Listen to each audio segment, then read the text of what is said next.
thank you very much for that generous introduction, and you're welcome. It's a pleasure to be with you all this evening.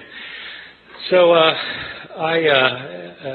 Bob was pointing out, I teach at the University of North Carolina at Chapel Hill, which, as you all know, is in it's the buckle of the Bible Belt, which creates certain interesting moments in teaching historical approaches toward early Christianity and the New Testament. This last year I was teaching my course on the New Testament, so I had a class about 360 students in it, and I decided to do something this last year that I had never done before. I began my class by asking students the following question. I said, how many of you in here would agree with the proposition that the Bible is the inspired Word of God? Boom! The entire room raises its hand. All right, good, great. Now, how many of you have read the Da Vinci Code, I asked? Boom! The entire room raises its hand. Oh, good, okay. Now, how many of you have read the entire Bible? Scattered hands. I said, all right. Now, I'm not telling you that I think God wrote the Bible. You're telling me that you think God wrote the Bible. I can see why you might want to read a book by Dan Brown. I mean, if God wrote a book, wouldn't you want to see what he had to say? It's just one of the mysteries of living in the South. Well, the Bible is the most widely purchased, most thoroughly revered, and probably most broadly misunderstood book in the history of human civilization. One of the things that's misunderstood, at least by my 19-year-old students at Chapel Hill, is that when we're reading the Bible, we're not actually reading the words of Matthew, Mark, Luke, or John. We're reading translations from the Greek language in which these books were written. And something is always lost in translation. And not only that, but we're not reading translations of the originals of these books, because we don't have the originals of these books or of any of the other books of the New Testament. What we have are copies made centuries later, many of them many, many centuries later. These thousands of copies that we have are all different from one another in lots of little ways, and sometimes in big ways. There are places where we don't know what the authors of the New Testament originally wrote. Now, for some Christians, that's not a problem because they don't have a high view of Scripture. For others, it's a very big problem. What does it mean to say that God inspired the words of the text if we don't have the words? Moreover, why should one think that God performed the miracle of inspiring the words of the Bible if he didn't perform the miracle of preserving the words of the Bible? If he meant to give us his very words, why didn't he make sure we received them? The problem of not having the originals of the New Testament, though, is a problem for everyone, not simply for those who believe that the Bible was inspired by God. For all of us, I think, the Bible is the most important book in the history of Western civilization. It continues to be cited in public debates over gay rights, abortion, over whether to go to war with foreign countries, over how to organize and run our society. But how do we interpret the New Testament? It's hard to know what the words of the New Testament mean if we don't know what the words were. And so in this lecture, I'll be talking about not knowing what the words were, and what we might know about the originals of the New Testament, how they got lost, and how possibly they might be reconstructed. So let me begin by talking about, on a fairly basic level, how it is that we got the books of the New Testament. The books of the New Testament were all written in Greek. They were all written in the first century of the Common Era. They were written by Greek-speaking Christians who wanted to share with their community their views of Jesus, of the faith, of what to believe and how to behave.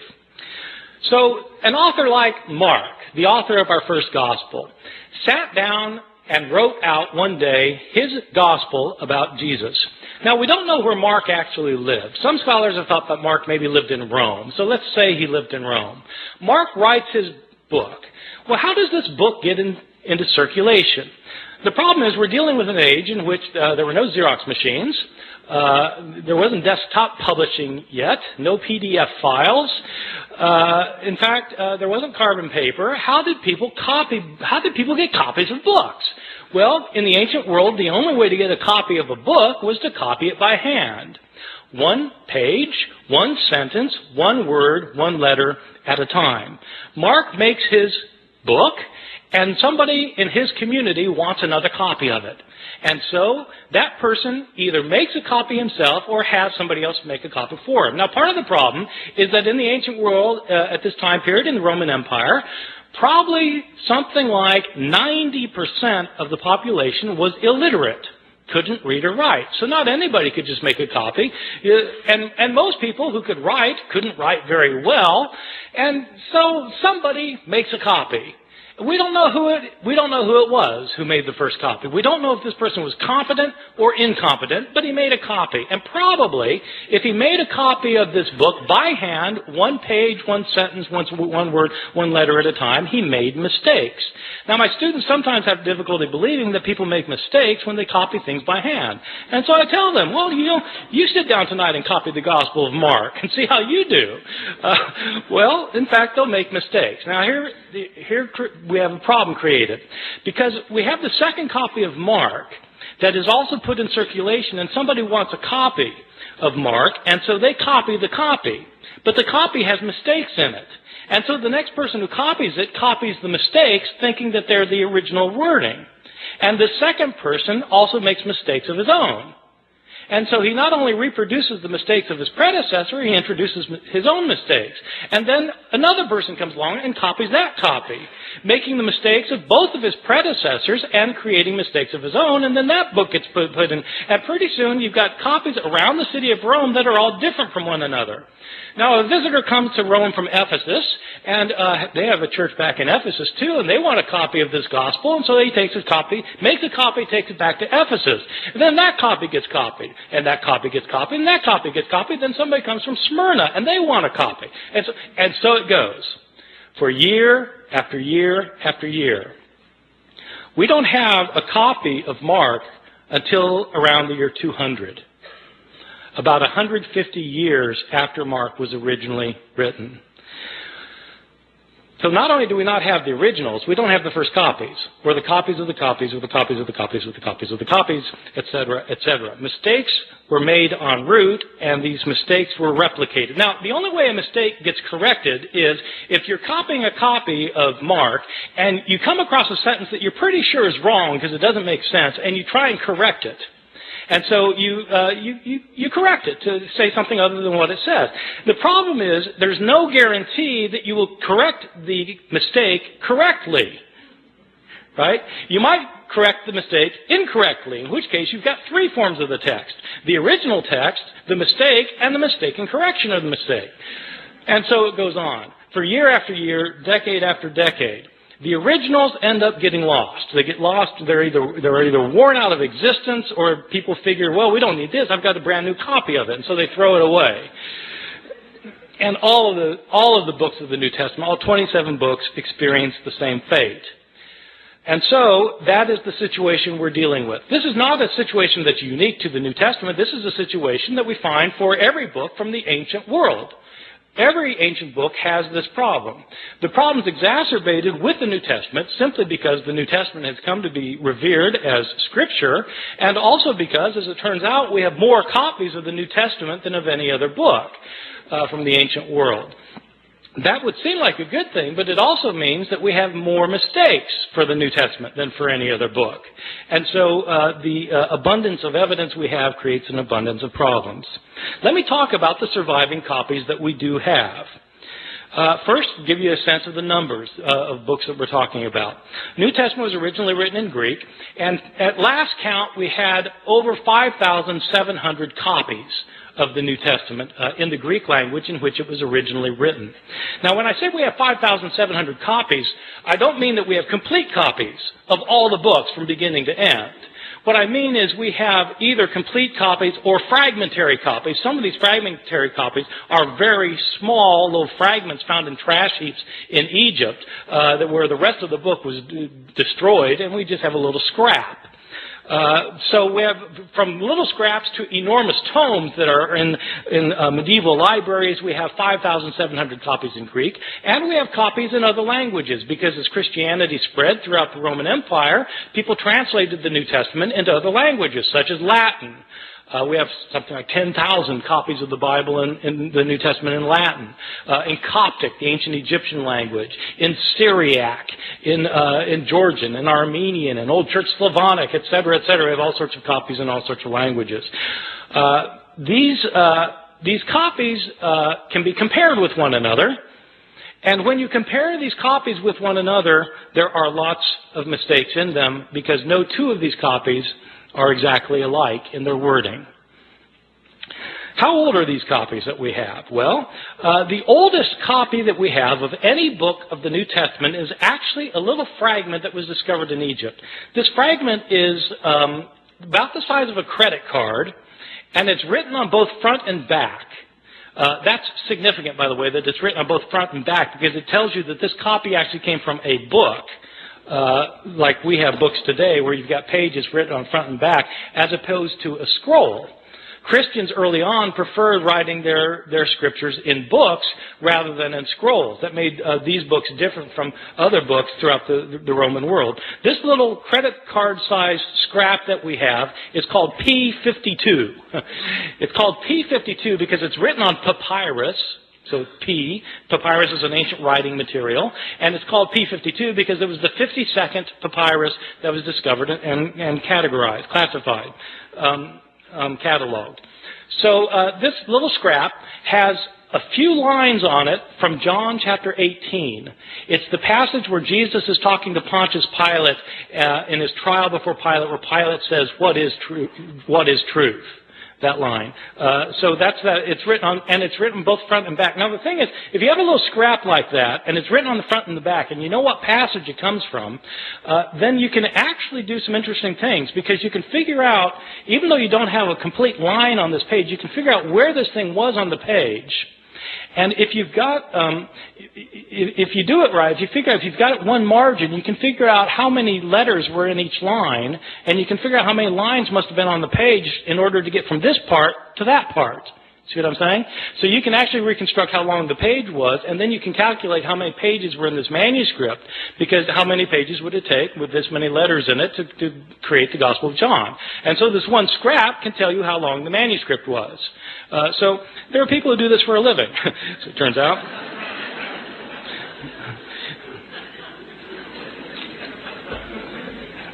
So this is the oldest scrap. How old is it?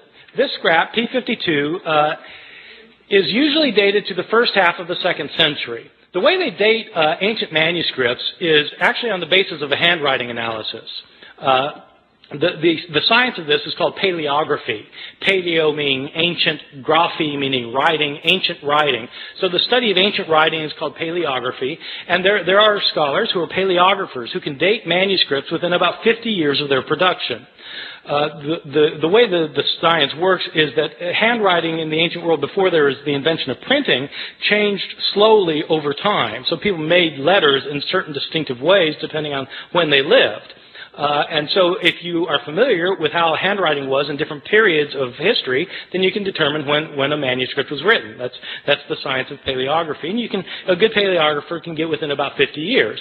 So this thing, and you need a 50-year gap, because some scribe who's copying a manuscript when he's 70, probably writing the same way he did when he learned how to write when he was 20, and so you need a 50-year gap. So this thing is dated to around 125 plus or minus 25 years. Well, that's pretty early. This is from the Gospel of John. This little piece was probably written about 30 or 40 years after John itself had been produced. So that's pretty good. We don't get a complete copy of the Gospel of John until, again, around the year 200. But we do have this little scrap. Most of the manuscripts we have are not anywhere near this early, though. We start getting full manuscripts at the beginning of the 3rd century, around the year 200, 150, 170 years after Jesus' death. These are about 120 years after most of these books had been written. And we don't start getting numerous manuscripts until the 7th, 8th, or 9th centuries. And then we start getting lots of them, because then you've got monasteries where monks are spending their days copying manuscripts, and we have a lot of their manuscripts. And so 5,700 manuscripts, some of them going back into the 2nd century, none of them being the originals, or within even within a few years of the originals. So with all of these differences, with all of these manuscripts, how many differences are there? Throughout the Middle Ages, it appears that scholars didn't realize that there was a problem of not having the original text, or very few scholars realized that this was a problem. Even the scribes copying the text, they sometimes would realize there were differences in the manuscripts they were copying, but they didn't make a very big deal about it. The first time somebody made a really big deal about this was exactly 300 years ago this year, in the year 1707. There was a scholar named John Mill at Oxford. I think he's unrelated to the Victorian John Stuart Mill. This John Mill was a scholar of the Bible, and he had spent 30 years looking at manuscripts of the New Testament. Now, this is obviously after the invention of printing, and printers have to decide what text they're going to print. And the problem is they've got manuscripts that have differences among them. And so how does the printer decide which manuscript to print? Well, it's a problem. That's when they started realizing that this was an issue. Well, John Mill wanted to produce a printed edition of the Greek New Testament. He spent 30 years looking at the manuscripts available to him. He had available to him 100 manuscripts, approximately 100 manuscripts. And he printed up his edition of the Greek New Testament, in which he'd give a verse, and then at the bottom of the page he would indicate the places where the manuscripts differed from one another for that verse. To the shock and dismay of many of his readers, when John Mill produced his edition of the Greek New Testament, it included an apparatus at the bottom of the page that cited 30,000 places where the manuscripts differed from one another. 30,000 places where there were manuscript variations among the manuscripts that he had discovered. And the striking thing is, John Mill didn't give all of the differences he found. He only cited the differences that he thought were significant. Some of his detractors claimed that John Mill was working to render the text of Scripture uncertain. His supporters pointed out that he didn't create these differences. He simply noticed that they exist. So what do we know today about the numbers of mistakes in our manuscripts? Well, Mill looked at 100 manuscripts, and now we have 5,700 manuscripts. Nobody knows how many differences there are among the manuscripts that we now have, because nobody yet, even with the development of computer technologies, nobody has been able to add up all of the differences. Sometimes scholars guess there may be a couple 100,000 differences. Some people say 300,000. Some say 400,000. There are different guesses. The way I usually put it to my students is in comparative terms. There are more differences in our manuscripts than there are words in the New Testament. More differences in our manuscripts than there are words in the New Testament. Well, this obviously creates a problem. If you want to know what Mark actually said, and all you've got are copies of Mark that are hundreds of years later that have so many differences in them, how can you possibly reconstruct it? Well, that is a problem. Now, having said that we have these hundreds of thousands of differences, I want to emphasize a particular point, which is most of these differences that we have in our manuscripts are completely insignificant, unimportant, and don't matter for a thing. Many of these differences in the manuscripts are so unimportant that you can't replicate them in translation. Okay? In other words, it's like they changed the word order in Greek, where you would have to translate it the same way no matter what the Greek word order is. So, I mean, it doesn't really matter very much. By far, the vast majority of these hundreds of thousands of differences are significant for nothing more than showing that scribes in antiquity could spell no better than my students can today. And scribes, of course, didn't have spell check. Scribes, in fact, didn't even have dictionaries. And many scribes didn't care how they spelled anything. Sometimes you'll be reading a manuscript and there'll be the same word that occurs, say, 3 times within a couple of lines, and the scribe will spell the same word 3 different ways. He just doesn't care how the word is spelled. Well, so, you've got lots and lots of those kinds of changes, and what do they matter for? They don't matter at all. So, having said there are all these hundreds of thousands of differences, I want to stress that most of them don't matter for very much. Some of these changes, the ones that don't matter, basically are accidental mistakes. Scribes were sometimes tired or sleepy, sometimes they were distracted, sometimes they were inept or unqualified, and they made mistakes. They would leave out a word, they'd leave out a verse, sometimes they'd leave out a page. They just made mistakes sometimes. One of the common mistakes of scribes is actually kind of interesting. Sometimes, in the New Testament, you'll have a saying where you'll have 2 lines that end with the same words. Like Jesus in Luke chapter 12 says that whoever confesses me before people will be confessed before the angels of heaven, and whoever denies me before people will be denied before the angels of heaven. So you've got 2 lines that end with the words before the angels of heaven. And what scribes sometimes would do is they'd copy down the words before the angels of heaven on the first occurrence, and then, they'd copy it down, then their eye would go back to the page, and their eye would alight on the second occurrence of the same words. Thinking that that's what they had just copied, they'd go then to the next line and start copying there, and as a result, they would leave out the intervening line. See how that works? That kind of phenomenon is where your eye skips from one line to another. It's called parablepsis. Parablepsis. And when you have words that end the line the same way, that's known as homoioteliuton. So this kind of mistake is called parablepsis occasioned by homoioteliuton. It's on my final exam at Chapel Hill. Probably the most egregious mistake in any manuscript of the New Testament, one of my favorites, is in a manuscript that's manuscript 109. It's 109 because it's written on parchment and animal skin instead of papyrus, and it's the 109th manuscript that was cataloged.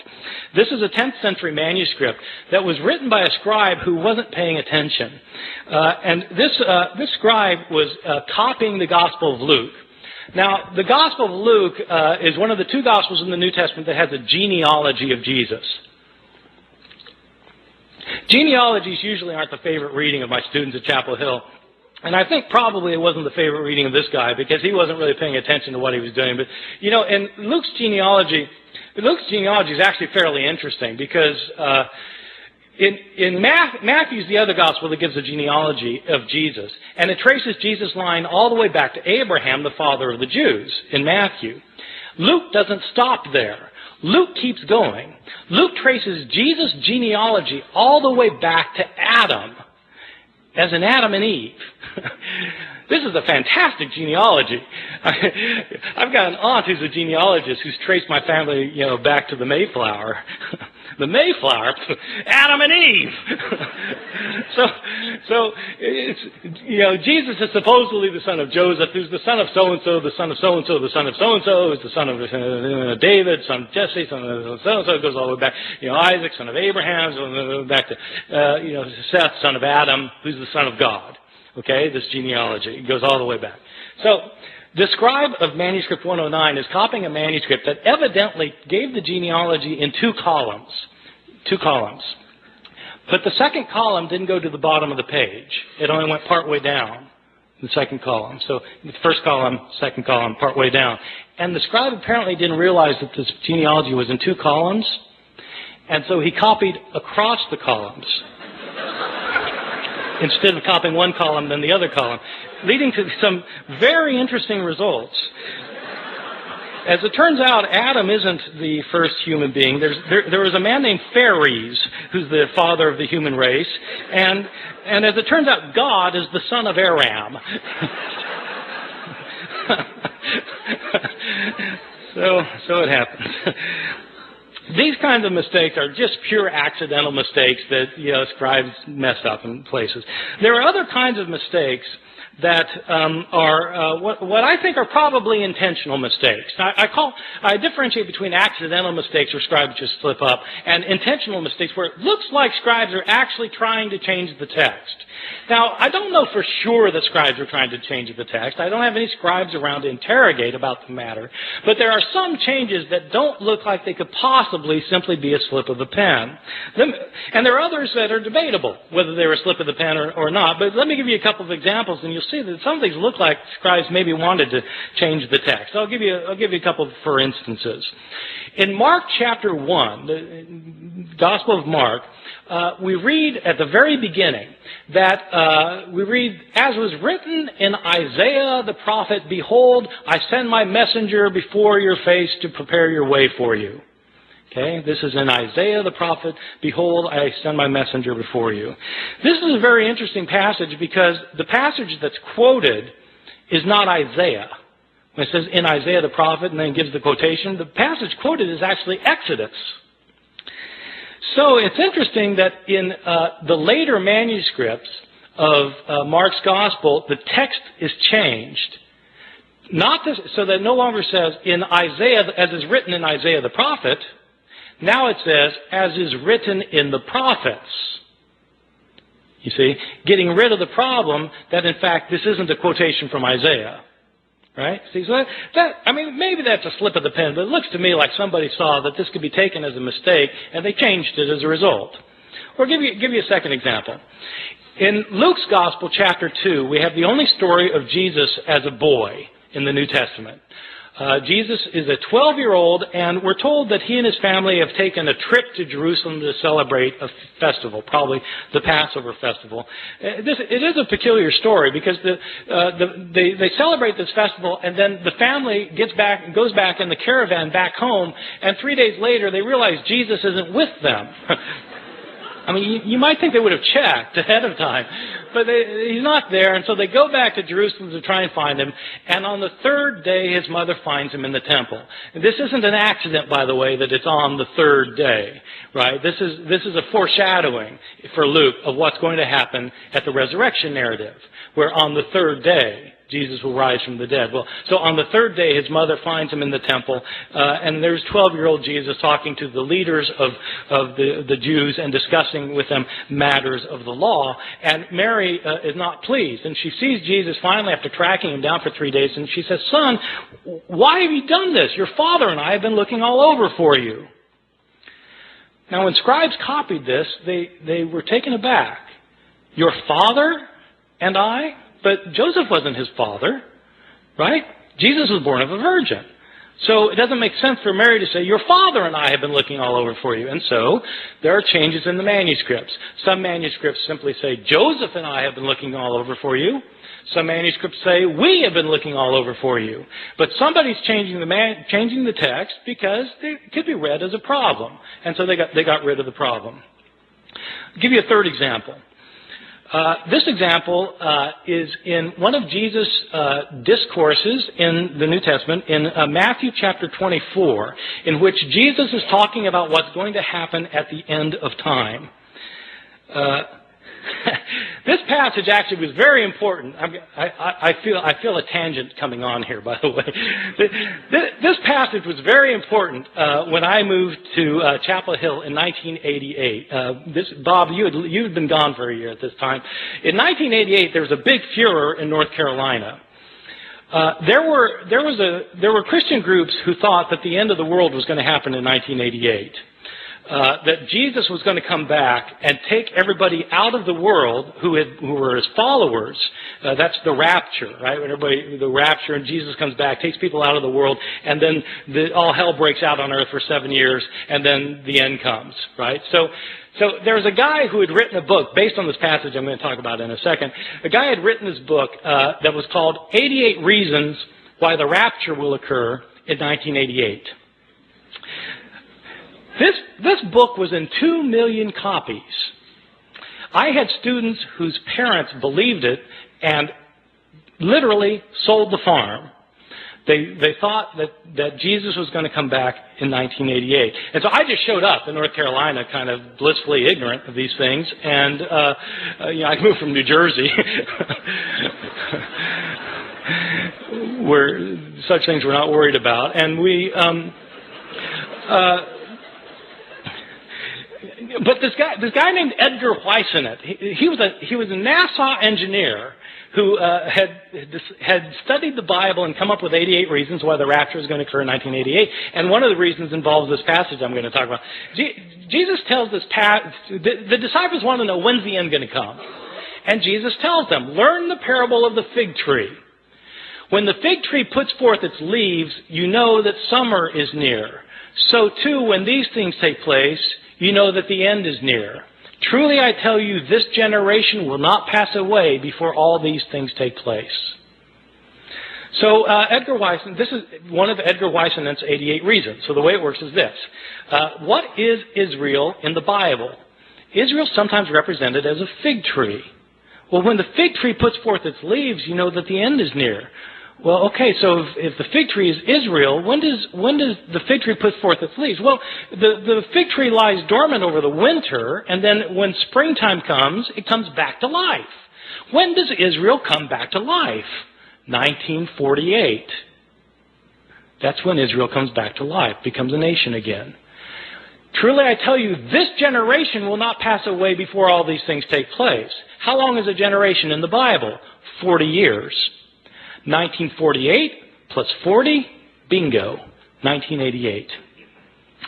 This was one of the 88 reasons.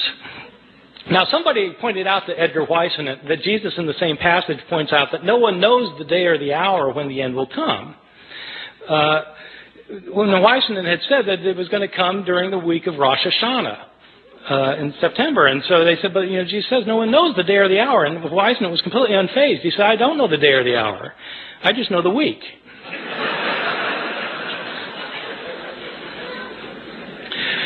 All right, so this passage actually throughout Christian history has been important because people have always been trying to figure out when the end's going to come. So in this passage, Jesus says no one knows the day or the hour, not the angels of heaven, nor even the Son, but the Father alone. Okay, Matthew 24:36. Scribes copying that found it to be a peculiar thing to say, though. Not even the Son knows when the end is going to come? I mean, surely the Son of God is all-knowing. Isn't he omniscient? And so how do scribes deal with the problem? They deal with the problem by getting rid of the phrase. And so in later manuscripts, the phrase, not even the Son, is taken out, so that now Jesus doesn't claim to be ignorant about when the end is going to come. So that strikes me as probably an intentional sort of change. All right, so you get accidental changes and you get intentional changes. I want to talk about some of the big differences that you get in some of our manuscripts, just so you can get an idea of how significant this problem can be. Probably the most familiar story in the New Testament Gospels is the story of Jesus and the woman taken in adultery. I'm pretty sure this is the best known story of the Gospels because it's in all the Hollywood movies.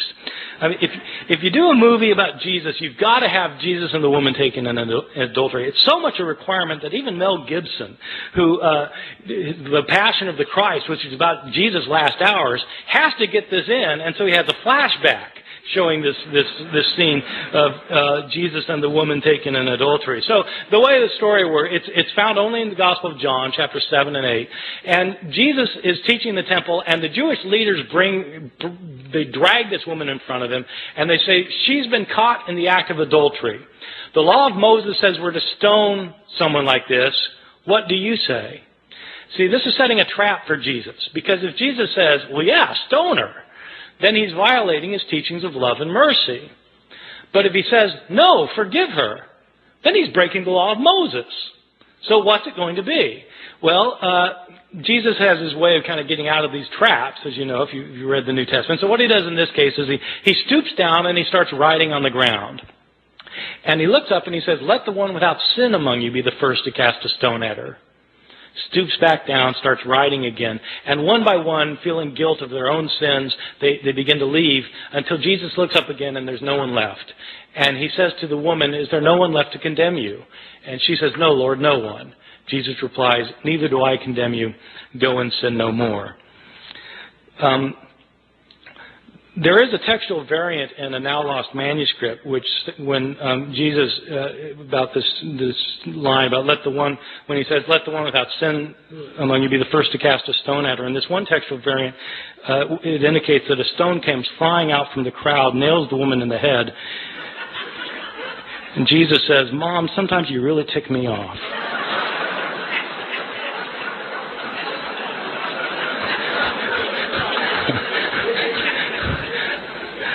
I made that up.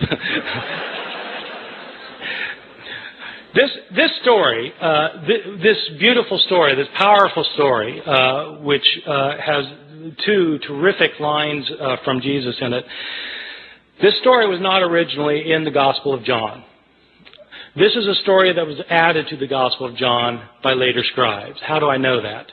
We have a number of early manuscripts of the Gospel of John. This story is not found in any of our early or best manuscripts of the Gospel of John. The Greek authors who wrote commentaries on the Gospel of John over the centuries don't mention this story until the 10th century, 1,000 years after the days of Jesus. The writing style of this story, if you read it in Greek, the writing style is a completely different writing style from the writing style of the rest of the Gospel of John. As a result, scholars have known for years that this story did not originally belong in the Gospel of John. Well, why is it in our English Bibles then? Probably what happened was some scribe had heard this story. They'd heard the story and they decided that it illustrated some of the teachings in John chapter 7, and so they wrote out the story in a margin. A second scribe came along, saw the story in the margin, and thought it belonged in the text, and then wrote his manuscript by putting the story in the text. Another scribe comes along and copies that manuscript, and that manuscript gets copied, and so on until it becomes part of the textual tradition. And it's these later manuscripts that were used by the translators of the King James Bible in 1611, so that the story came into English through the King James Bible. So, this story, however, is not a story that was originally in the New Testament. So people sometimes ask me, well, are there any changes that are significant in the New Testament? Yeah, well, this strikes me as a rather significant change, that the story of the woman taken in adultery wasn't originally there. Or consider a second instance of another big difference, the Gospel of Mark. Mark is probably my favorite gospel because it's so subtle and understated in places, and it says things that you don't expect. And nowhere is this more true than in the ending of Mark's gospel. In Mark's gospel, Jesus is put on trial, and he's crucified, he's dead, he's buried, and on the third day, the women go to the tomb. The tomb is empty, and Jesus is not in it. There's some man in there. And the man tells the women that Jesus is not here, he's been raised from the dead. He tells the women, go tell the disciples that he will meet them in Galilee. And then it says the women fled from the tomb, and they didn't say anything to anyone, for they were afraid. Period. That's where it ends. That's the end of the Gospel of Mark. And you think, how could it end there? They're told to tell the disciples, but they don't tell anybody. Didn't the disciples ever learn? Didn't they go to Galilee? Didn't they see Jesus? How could that be the end of the story? And that's exactly the reaction the scribes had. They got to that ending, they said, how could it end there? And scribes then decided it couldn't add there, and so they added 12 verses. So that in your English Bibles today, you'll find 12 more verses after that, after chapter 16, verse 8, and often they'll be in double brackets, because the translators will tell you in a footnote, these verses weren't originally in here, these were added by later scribes. In these verses, in these added verses the scribes added later, but we know they're added later because they're not in the earliest and best manuscripts. The writing style is different from the rest of the Gospel of Mark, and in fact there are inconsistencies between this ending and the verses that precede it. So this is clearly an addition to the Gospel of Mark. In these final verses, according to these final verses, the women do go tell the disciples do go to Galilee, they do meet Jesus there, and Jesus then tells them that they're to make the disciples of all the nations, and people become his disciples will be able to speak in foreign languages that they previously didn't know. They'll be able to handle deadly snakes, and they'll be able to drink poison and it won't harm them. These are the verses that the Appalachian snake handlers in my part of the world use to base their liturgical practices on. I've always thought that sometime in the ambulance on the way to the hospital, somebody should point out, well, actually those verses aren't in the Gospel of Mark.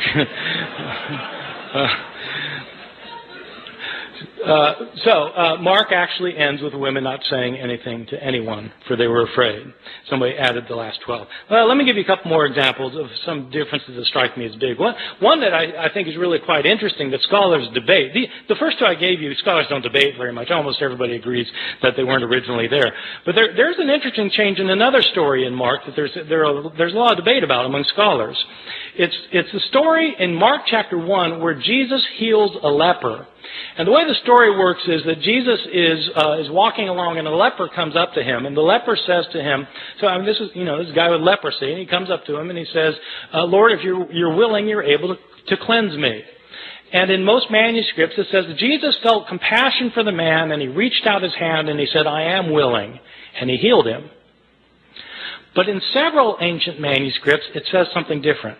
In these other manuscripts, instead of saying Jesus felt compassion for the man, it says, and Jesus got angry and reached out his hand and said, I am willing, be cleansed. Getting angry. Now, scholars have to debate which is the text that Mark originally wrote and which is the text that's been changed by a scribe. And one piece of logic that scholars have used over the years is this. Ask yourself, which text is a scribe more likely to have created out of the other? Is a scribe likely to have taken the text that says Jesus felt compassion and changed it to say Jesus got angry? Or is the scribe likely to have found the text that said Jesus got angry and to change it to say Jesus felt compassion? Well, if you put it like that, then, the latter is more likely something a scribe would have changed. And so this criterion ends up sounding kind of backwards, but the way the criterion works is that the reading that's the most difficult to understand is probably the original one. Okay? The more difficult reading is to be preferred. And so that's one reason for thinking that, in fact, this text originally said Jesus got angry, and there are actually a whole host of reasons for thinking that's what the text said. The next step, then, is to ask, well, what's he angry about? In other words, to try and figure out what the text means. But you can't know what the text means unless you know what the text says. You see? So you've got to establish the words first, and that's what people who are textual critics do. They try and decide what the words originally were. Let me give you one other example, and then I'm going to stop and take any questions that you have. There's another quite moving passage in the Gospel of Luke, which is also well known. It's a scene in which Jesus is being crucified, and Luke is interesting in the scene of Jesus' crucifixion. Luke is interesting at the scene of the crucifixion because it's unlike what happens Luke is unlike what happens in Mark's Gospel, the story of the crucifixion. In Mark's, just to illustrate this for a second, in Mark's Gospel, which is the first Gospel, you have a very distinct portrayal of Jesus going to his crucifixion, a portrayal that is filled with pathos and agony. People don't realize this, that Mark's portrayal is very different from Luke's portrayal. And the reason they don't see that there are differences is because of the way that people read the Gospels. The way people typically read the Gospels, if they read the Gospels at all, but if they read the Gospels, the normal way of reading a Gospel is you start at the beginning and you read to the end. So, okay, you're going to read the Gospel. You start with Matthew. You start with the first verse, chapter 1, verse 1, and you start reading and you get to the end. You go from top to bottom. Then you read Mark. Start at the beginning, go to the end, top to bottom, and it sounds a lot like Matthew. Same stories, a lot of the same words, sounds very similar. Then you read Luke, top to bottom, sounds exactly the same. I mean, not exactly, it's different, but it's basically the same thing. They sound alike. And then you read John, well, that's different, but, in essence, it's not that far off. So they all sound basically the same because you read them from top to bottom, or you read them vertically. The way to see differences in the Gospels is to read them not vertically, but to read them horizontally. Where you read a story in Matthew and you look at the same story in Mark. and compare the two stories. When you do that, you start finding enormous differences. People, there are all these debates about whether there are discrepancies in the Bible. But if you want to find discrepancies in the Bible, all you have to do is read the text horizontally. I give this as an assignment to my students all the time. I give them I say, take the resurrection accounts. What really happened at the resurrection? Depends which author you read. And so I have them list what happens in Matthew, what happens in Mark, what happens in Luke, what happens in John, and compare the list. And it's actually quite striking when you do this with the resurrection narratives. Because, well, who is it that goes to the tomb? Is it Mary Magdalene by herself or Mary with other women? If other women, how many other women? And what are their names? It depends which gospel you read. What do they find there? Is the stone rolled away already or is it not rolled away already? Depends which gospel you read. Who do they see there? Do they see a man there as in Mark? Do they see two men there as in Luke? Or do they see an angel as in Matthew? Depends which gospel you read. What are they told? Are they told to tell the disciples to meet Jesus in Galilee, or are they told to tell the disciples to stay in Jerusalem? Do they go tell the disciples? It depends whether you read Mark or whether you read Matthew and Luke. If they do tell the disciples, what do the disciples do? Do they go to Galilee, or do they stay in Jerusalem? It depends which gospel you read. I mean, you just go down the line, and it's different. And that's what you get if you read these stories against each other. Well, if you do that in the story of the crucifixion in Mark and Luke, you come up with very, very different portrayals. The significance of that is not just that, okay, it's as though there are discrepancies. Yeah, there are discrepancies, but that isn't the point. The point is that if you want to know what Mark has to say, you have to read Mark and not pretend he's saying the same thing as Luke, because they're different. And so Mark has to stand on its own as a literary production. In Mark's gospel, when Jesus is being crucified, in fact, it's a very gripping scene. In Mark's gospel, Jesus doesn't say anything while he's being led to the place of crucifixion. While he's being crucified, he's completely silent. When he's hanging on the cross, he's mocked by the Jewish leaders, by the people who are passing by in front of him. He's mocked by both robbers in Mark's gospel. Jesus doesn't say anything until the end in Mark's gospel. At the end, he cries out, Eloi, Eloi, lama sabachthani, my God, why have you forsaken me? And he dies. That's it. That's Mark. Very, very powerful and gripping. But people don't realize that this, because people think Jesus said all sorts of other things on the cross. Well, why do they think that? Because they've read Matthew, and they've read Luke, and they've read John, and they end up with the 7 last words of the dying Jesus, which are found in not one of the Gospels, but by smashing all of the Gospels together into one big Gospel. Now, it's perfectly legitimate to do that if you want to do that. If you want to read the Gospels and smash them all together so they're all right and they're all saying the same thing, but you have to realize that if you're doing that, you're writing your own Gospel. And you're making it say something that's different from any of the Gospels of the New Testament. Okay, so that's the effect of doing that. In Luke's gospel, Jesus is not silent. He's not silent on the way to be crucified. He sees women weeping for him, and he turns to them and he says, daughters of Jerusalem, don't weep for me. Weep for yourselves and for your children, for the fate that's to befall you. He's more concerned about these women than himself in Luke's gospel. In Luke's gospel, he's not quiet while he's being nailed to the cross. He prays, Father, forgive them, for they don't know what they're doing. While he's hanging on the cross, he actually has an intelligent conversation with one of the robbers. The one guy maligns Jesus. The other robber says to the other person to be quiet because Jesus hasn't done anything to deserve this. And then he turns to Jesus and says, Lord, remember me when you come into your kingdom. And Jesus says, truly I tell you, today you will be with me in paradise.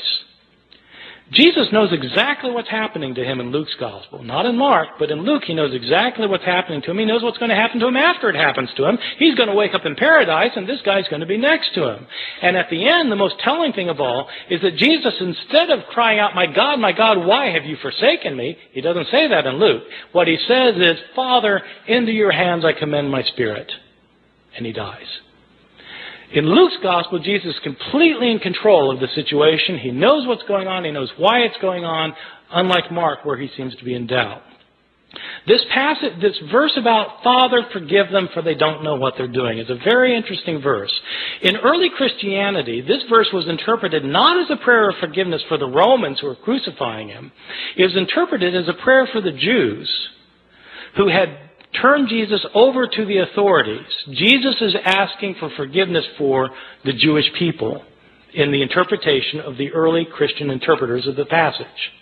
That makes it striking that in some manuscripts from the early years, this prayer is omitted by some scribes. Why would scribes take that lovely verse out? Well, it should be obvious why they took it out. They took it out because they interpreted it as a prayer of forgiveness for Jews, and these scribes didn't think God had ever forgiven the Jews. In the 2nd and 3rd centuries, Christians started saying that Jews are guilty for the killing of Christ, and that, in fact, the destruction of the city of Jerusalem in the year 70 by the Roman armies was a punishment by God given to the Jewish people for rejecting their own Messiah. In the 2nd and 3rd centuries, we have Christians who are saying that Jesus was God, so that when Jews, they would say, when Jews are responsible for the death of Jesus, we have some authors saying Jews are guilty of deicide. Jews have killed God, and God held them responsible. What's a scribe who thinks that going to do with his prayer of forgiveness? He's going to take it out. And that's exactly what happens. Some of our early manuscripts are missing the prayer. They're missing it because scribes have changed it for reasons of their own. These are some of the big differences that you can find in the New Testament manuscripts, and there are all sorts of differences that you find. Some are related to theological disputes of early Christianity, where scribes have changed the text to make it coincide more closely with their own theological views. Some of these changes have to do with relationships of Christians and Jews. Some of these changes have to do with Christian understandings of women. There continue to be debates today in churches, Christian churches, about whether women should have leadership roles. Well, these debates often hinge on verses that have been changed by scribes. You can guess which way scribes changed these verses. In the 2nd and 3rd centuries, when women's roles were being suppressed, all of a sudden manuscripts start showing up in which women are told to be silent in the churches.